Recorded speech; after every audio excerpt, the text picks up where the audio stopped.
আসসালামু আলাইকুম প্রিয় শিক্ষার্থী। আমি Rezaul Islam, junior instructor, electrical technology, Rangpur polytechnic institute, Rangpur. শিক্ষার্থী, আজকে আমি উপস্থিত হয়েছি ইলেকট্রিক্যাল টেকনোলজি চতুর্থ পর্ব, ডিসি মেশিন বই, যার কোড হচ্ছে 66742 এবং অধ্যায় হচ্ছে 4, যার নাম ইলেকট্রোপ্লেটিং। তো শিক্ষার্থী, আজকে আমি তোমাদের ইলেকট্রোপ্লেটিং অধ্যায় নিয়ে আলোচনা করব। শিখন ফল। এই পাঠ শেষে শিক্ষার্থীরা ইলেকট্রোপ্লেটিং এর মূলনীতি সম্পর্কে জানতে পারবে, ফ্যারাডের ইলেকট্রোলাইসিস সূত্র বর্ণনা করতে পারবে, 4.3 ধাতু নিষ্কাশন ও পরিশোধন বিষয়সমূহ জানতে পারবে, 4.4 কার্বন ব্রাশের উপর তামার আবরণ দেওয়ার পদ্ধতি আলোচনা করতে পারবে, 4.5 ইলেকট্রো ডিপজিশন পদ্ধতি বর্ণনা করতে পারবে এবং একই সাথে দুইটা গাণিতিক সমস্যা আছে এই অধ্যায় থেকে, ইনশাআল্লাহ তোমাদের আলোচনা হবে।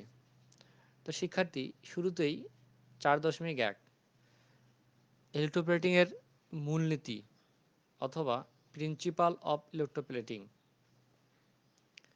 বিদ্যুৎ বিশ্লেষণ প্রক্রিয়ায় একটি ধাতুর উপর অপর ধাতুর পাতলা প্রলেপ দেওয়াকে ইলেকট্রোপ্লেটিং বলে। বর্তমানে এটা একটা গুরুত্বপূর্ণ শিল্প। বৈদ্যুতিক কারেন্টের দ্বারা অণু পৃথকীকরণের প্রক্রিয়াকে ইলেকট্রোলাইসিস বলা হয়। এই অবস্থায় দ্রবণ পরিবাহী হিসেবে রূপান্তরিত হয় এবং একে ইলেকট্রোলাইট বলে। তড়িৎ বিশ্লেষণ অথবা ইলেকট্রোলাইসিস।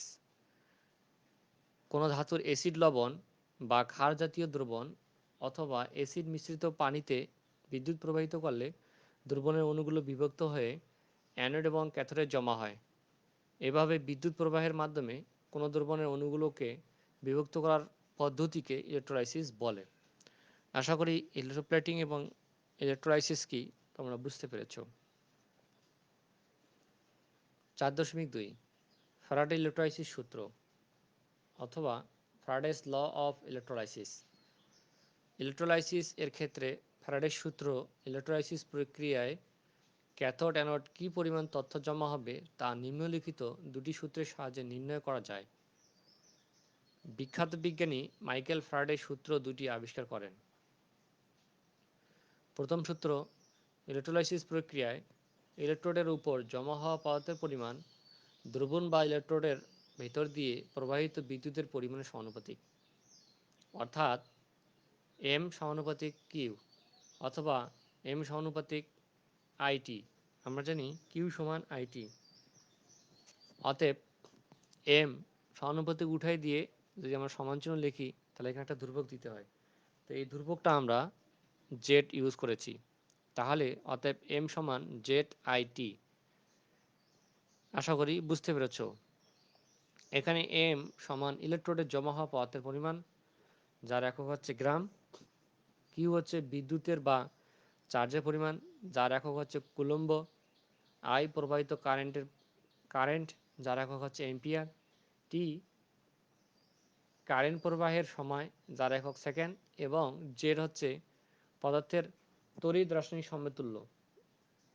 যেহেতু দুর্ভোগ, এজন্য তার কোনো একক নাই। দ্বিতীয় সূত্র, ইলেকট্রোলাইসিস প্রক্রিয়ায় ইলেকট্রোডের উপর জমা হওয়া পদার্থের পরিমাণ এদের তড়িৎ রাসায়নিক সমতুল্য ওজনের সমানুপাতিক, অর্থাৎ সমতুল্য ওজন সমানুপাতিক পারমাণবিক ওজন ডিভাইড বাই যোজনী। এই মানটাকে আমরা যদি প্রতীক দিয়ে ইনপুট করি তাহলে দাঁড়ায় বা সমতুল্য ওজন হচ্ছে জেড, সমানুপাতিক পারমাণবিক ওজন হচ্ছে স্মল এ এবং যোজনীকে প্রকাশ করা হচ্ছে স্মল ভি দিয়ে। তাহলে এই সমীকরণটাকে 1 নং সমীকরণ দ্বারা প্রকাশ করা হলো। এখানে এ হচ্ছে পারমাণবিক ওজন এবং স্মল ভি হচ্ছে যোজনী। ফ্যারাডের দ্বিতীয় সূত্র মতে আমরা জানতে পারি যে 1 নং সমীকরণে সমানুপাতিক ধ্রুব রাসায়নিক সমতুল্যের সমানুপাতিক। একটু খেয়াল কর শিক্ষার্থী এখানে। সুতরাং 1 নং সমীকরণ হতে Z equal M divide by I T equal M divide by Q. আমরা জানি কিউ সমান আইটি, এই জন্য আইটির পরিবর্তে এখানে কিউ। এই সমীকরণটা হচ্ছে আমরা 2 নং দিয়ে প্রকাশ করলাম। 2 নং সমীকরণটাই আমি পরের স্লাইডে আবার নিয়ে এসেছি। এখন যদি আই এবং টি উভয়ে ইউনিটি অর্থাৎ একই মানের হয় তবে জেড ইজ ইকুয়াল এম। খেয়াল করো, যদি আই এবং টি একই মানের হয় তাহলে একই মানের হলে জেড ইজ ইকুয়াল কী হবে, এম হবে। সুতরাং বলা যায় যে জেড হলো প্রবাহিত বিদ্যুতের পরিমাণের প্রতি এককে মুক্ত পদার্থের ভর বা ওজন, এবং একে বলা হয় বৈদ্যুতিক রাসায়নিক সমতুল্য। আবার জেড সমানুপাতিক এ ডিভাইড বাই ভি, ওই যে প্রথমে যে সমীকরণটা লিখলাম এই সমীকরণটা আবার এখানে লিখেছি আমি। অথবা জেড সমান এই সমানুপাতিক উঠি দিয়ে একটা ধ্রুবক লিখতে হয়, এখানে লিখলাম এবার a small a divide by p, A এটা হচ্ছে ক্যাপিটাল এ। আমি আবারও বলছি, অথবা z equal capital A into small a divide by small v. এখানে ক্যাপিটাল এ সমান ধ্রুবক, যা 1 কুলম্ব বিদ্যুৎ প্রবাহিত হওয়ার ফলে মুক্ত হাইড্রোজেনের গ্রামের সংখ্যার সমান, এবং এর মান হচ্ছে 10 ইন্টু 10.38 ইন্টু 10⁻⁶, যার একক গ্রাম পার কুলম্ব। এখন শিক্ষার্থী, এই সমীকরণ দুটো থেকে গাণিতিক সমস্যা, গাণিতিক সমস্যা 1 কপার। এখন গাণিতিক সমস্যা একটু আমি পড়ি। কপার সালফেট সলিউশন হতে 2 ঘন্টায় 7.5 গ্রাম জমা করতে কি পরিমাণ ইলেকট্রিসিটি এবং কারেন্টের প্রয়োজন হবে নির্ণয় করো। কপারের ইলেকট্রোকেমিক্যাল ইকুইভ্যালেন্ট, যেটাকে সংক্ষেপে বলে ইসিইউ, যার মান হচ্ছে 0.3294, একক হচ্ছে গ্রাম পার কুলম্ব, সিটা হচ্ছে কুলম্ব আর এমডি হচ্ছে গ্রাম। তো শিক্ষার্থী, আমরা এই সমস্যাটার সমাধান করতে আসি।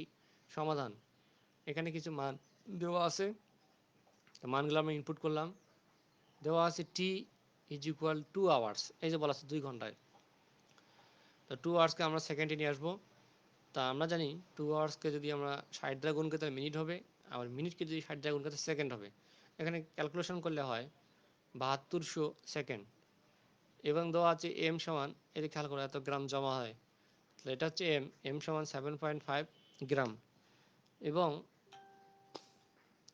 শিক্ষার্থী, আমাদের কপারের ইলেকট্রোকেমিক্যাল ইকুইভ্যালেন্টের মান, যেটার মান দেওয়া আছে 0.3294 গ্রাম পার কুলম্ব। এখানে আমাদের বের করতে হবে কিউ ইজ ইকুয়াল হট এবং আই ইজ ইকুয়াল হট। তা আমরা জানি এম সমান কিউ জেড কিউ, তাহলে আমরা এম এর মান ইনপুট করলাম, জেড এর মান ইনপুট করলাম, এখান থেকে আমরা কিউ বের করতে পারবো। তো অতএব কিউ সমান এই মানটা ক্যালকুলেশন করলে আমাদের কিউ এর মান পাচ্ছি, তো যার ক্যালকুলেশন করলে মান আসে 22,768.7 একক হচ্ছে কুলম্ব। এটাই হচ্ছে অ্যান্সার। এবং I is equal Q divide by T, তো কিউ এর মান ইনপুট করলাম এখানে, এই যে কিউ এর মান, এবং টির মান ইনপুট করলাম যে 7200 সেকেন্ড। তো ইনপুট করে যদি ক্যালকুলেশন করি তাহলে আই এর মান আসে 3.16, যার একক হবে এম্পিয়ার। এটা হচ্ছে কারেন্ট, এটা একটা অ্যান্সার। আশা করি তোমরা গাণিতিক সমস্যা 1 বুঝতে পেরেছ। এবার গাণিতিক সমস্যা 2। গাণিতিক সমস্যা 2 হচ্ছে, একটি ইলেকট্রোপ্লেটিং কোম্পানিকে 250 ভোল্টে বৈদ্যুতিক এনার্জি সরবরাহ করা হচ্ছে। প্রতিদিন 8 ঘন্টা কাজ করে এটি 1000 গ্রাম নিকেল ইলেকট্রোপ্লেট জমা করতে পারে। নিকেলের ইলেকট্রোকেমিক্যাল ইকুইভ্যালেন্ট হচ্ছে 20.26 ইন্টু 10⁻5 গ্রাম পার কুলম্ব। কোম্পানি কর্তৃক গৃহীত পাওয়ার নির্ণয় করা, অর্থাৎ কী পরিমাণ বৈদ্যুতিক পাওয়ার খরচ হবে তা নির্ণয় করতে হবে। এখন সমাধান দেওয়া আছে, voltage V is equal 250 volt এবং টাইম 8 ঘন্টা। এটাকে সেকেন্ড করতে গেলে প্রথমে 60 দিয়ে গুণ করতে হবে, মিনিট হবে, এই মিনিটকে আবার 60 দিয়ে গুণ করলে সেকেন্ড হবে। তো ক্যালকুলেশন করলে হয় 28,800 সেকেন্ড। এম এর মান হচ্ছে 1000 গ্রাম এবং জেড হচ্ছে 20.26 ইন্টু 10⁻5 গ্রাম পার কুলম্ব। তো আমরা জানি M is equal Z I T, এখান থেকে আমি আই বের করবো, তাহলে M divide by Z T, সবগুলো আমি ইনপুট করলাম, ক্যালকুলেশন করলে হয় 171.4 এম্পিয়ার।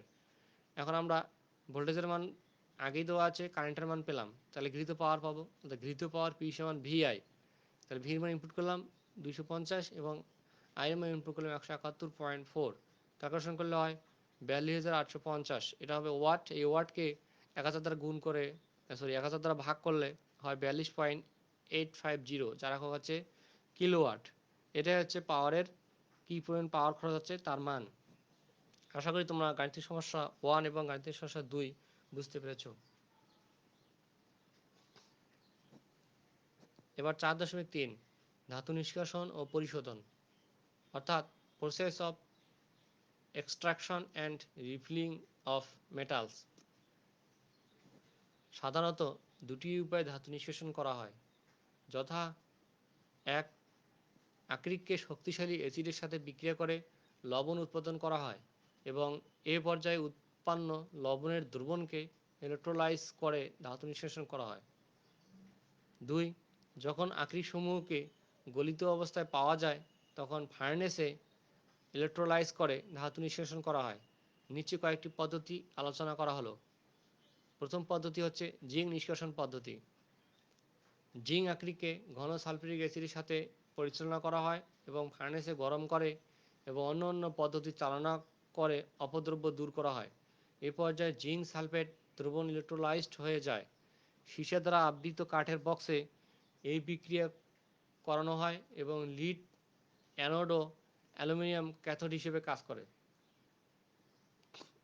এবার হচ্ছে অ্যালুমিনিয়াম নিষ্কাশন পদ্ধতি। অ্যালুমিনিয়ামের আকরিক হিসেবে বক্সাইট ক্রায়োলাইট ব্যবহৃত হয়। বক্সাইটকে রাসায়নিক ক্রিয়া দ্বারা অ্যালুমিনিয়াম অক্সাইডে পরিণত করা হয়। পরিবর্তিত ফিউজ ক্রায়োলাইটে দ্রবীভূত করে ইলেকট্রোলাইজড করা হয়। ব্যবহৃত ফার্নেসটি কার্বন দ্বারা আচ্ছাদিত থাকে। ফার্নেসের তাপমাত্রা প্রায় 1000 ডিগ্রি সেলসিয়াস থাকে, যাতে ইলেকট্রোলাইট ফিউজড অবস্থায় থাকতে পারে। অ্যালুমিনিয়াম ক্যাথোডে জমা হয়। এরপর ধাতু পরিশোধন পদ্ধতি। ধাতু পরিশোধন পদ্ধতিতে ভেজাল ধাতুকে এর আকরিক থেকে অ্যানোডে নিষ্কাশন করা হয় এবং এর লবণকে ইলেকট্রোলাইটে পরিণত করা হয়। এই পদ্ধতিতে খাঁটি ধাতু ক্যাথোডে জমা হয়। কিছুক্ষণ পর পর ক্যাথোডে জমাকৃত ধাতু সরিয়ে ফেলতে হয় এবং অ্যানোডকে পরিবর্তন করা হয়। পরিশোধন পদ্ধতিতে শতকরা 98 থেকে 99 ভাগ খাঁটি ধাতু পাওয়া যায়। এটাই হচ্ছে ধাতু নিষ্কাশন পদ্ধতি। এরপর 4.4 কার্বন ব্রাশের উপর তামার আবরণ দেওয়ার একটা সহজ পদ্ধতি, অর্থাৎ a simple method of producting copper plating upon a carbon brush. তো শিক্ষার্থী, এটা গুরুত্বপূর্ণ একটা কোশ্চেন। এই কোশ্চেনটি তোমাদের ফাইনাল পরীক্ষায় বোর্ড কোশ্চেন হিসেবে আসতে পারে। কার্বন ব্রাশ হবে কার্বন ব্রাশ ও তামার পাত উভয়কে একটি পাত্রে রক্ষিত কপার সালফেটের দ্রবণের মধ্যে ডুবাতে হয়। এর পাশে এই চিত্রটা বর্ণনা করা হয়েছে, এটা চিত্র। তামার পাতের সাথে ডিসি সরবরাহর ধনাত্মক প্রান্ত এবং কার্বন ব্রাশের যার উপর আবরণ দিতে হবে তার সাথে ঋণাত্মক প্রান্ত সংযোগ করতে হবে।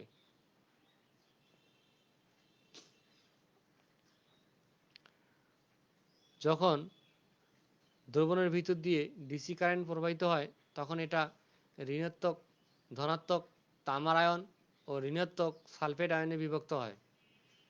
তামার আয়ন ক্যাথোড এখানে কার্বন ব্রাশে জমা হয় এবং সালফেট আয়ন অ্যানোডের এখানে তামার পাত দিকে যেতে থাকে, যেখানে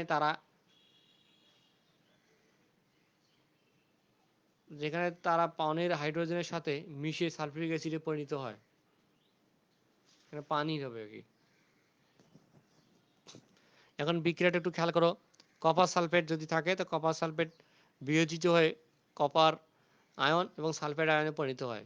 এই সালফেট আবার পানির হাইড্রোজেনের সাথে বিক্রিয়া করে সালফিউরিক অ্যাসিডে পরিণত হয়। এইভাবে অ্যানোড হতে তামা দ্রবণের মাধ্যমে ক্যাথোডের গায়ে জমা হওয়া এবং সকল খাদ পাত্রের নিচে তরণী হিসেবে জমতে থাকে।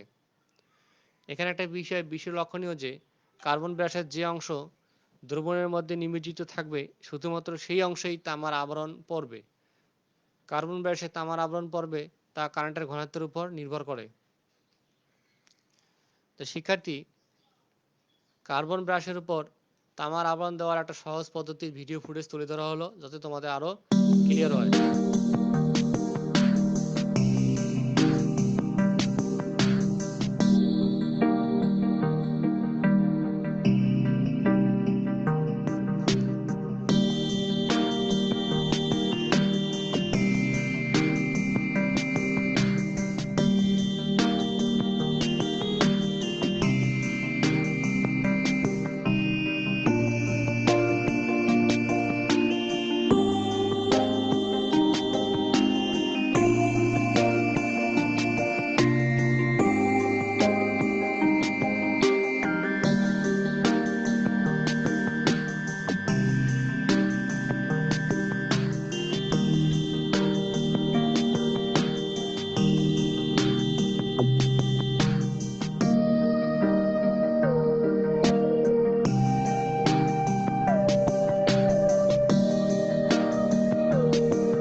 শিক্ষার্থী, আশা করি তোমরা কার্বন ব্রাশের উপর যে তামার একটা আবরণ পড়তেছে এই ভিডিওটার মাধ্যমে তোমরা ক্লিয়ার হয়েছো।